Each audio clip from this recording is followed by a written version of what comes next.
Hey there, I'm Zimnoch, and in this episode, I'm going to go over how not to work for free.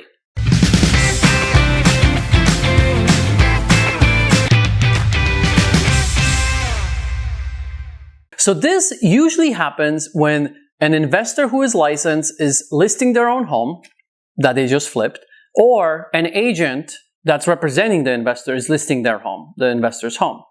What they will receive is usually a phone call from a potential buyer. And a lot of investor agents or agents, if that's all they do is being realtors, get excited because in those situations they assume, wow, okay, well, there's a potential buyer calling me. They might actually want to buy this house. And if they don't have an agent, they're gonna wanna work with me. That's the normal assumption. And it's a correct assumption. However, that doesn't mean that everything you get every time you receive that phone call, if you're one of the two people I just explained, that you jump out of your seat out of excitement and go and show the property to that potential buyer. So what might happen in those situations is that you will actually get really disappointed and frustrated and ultimately work for free. So let me share with you a story that literally just happened within the last few days at my office.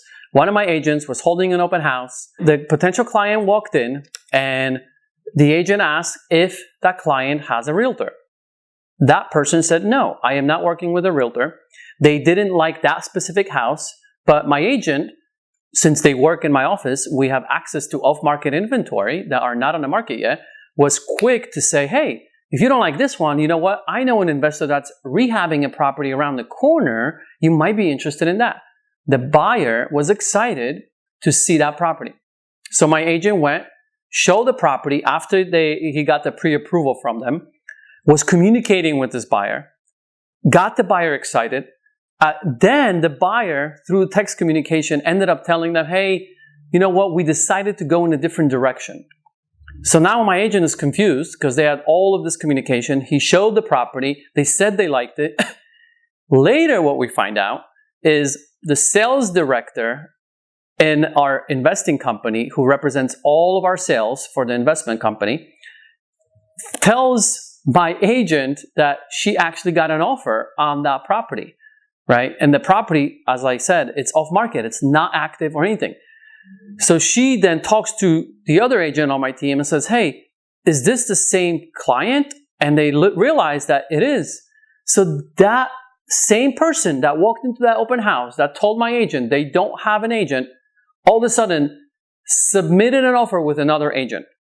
And interestingly enough, that agent called my sales director, pretended like that client never saw the house, and scheduled an appointment with the sales director to go see the same exact house that they already saw.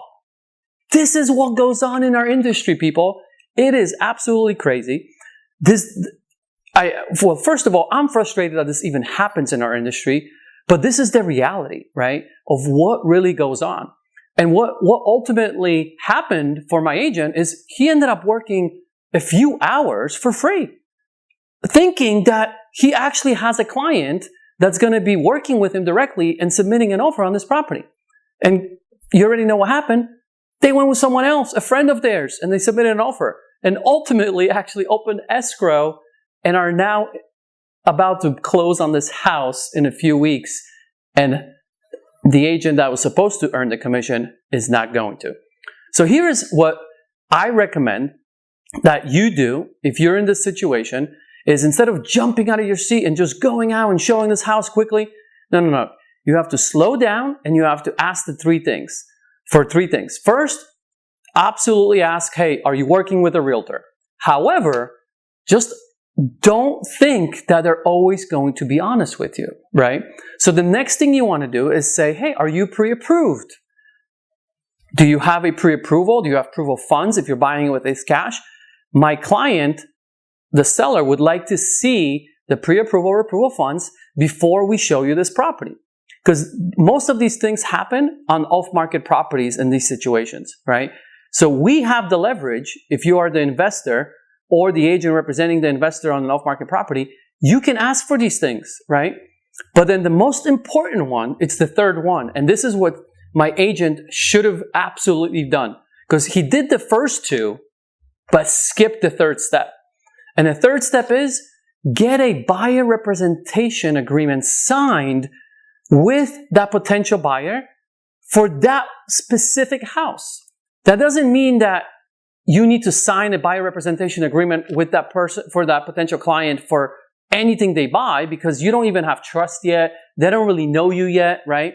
However, if they're calling you to see a house that's not even on the market yet, you absolutely should get a buyer representation agreement signed and put down for this specific property only.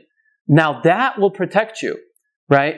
That will protect you in case that buyer goes around and goes with another agent. Guess what? The commission is now owed to you because you have the buyer agreement signed, you show the property, and if that goes to mediation or to court, you are winning that commission.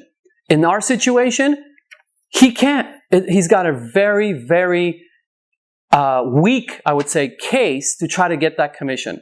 And ultimately, we're not going to do anything about it because it doesn't make any sense to spend our energy and time and money to try to go after the other agent who submitted that offer.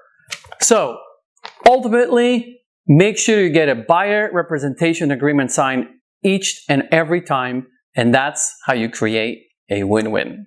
Analyzing a property before you buy it is obviously very important. However, what I find that most people just do it wrong.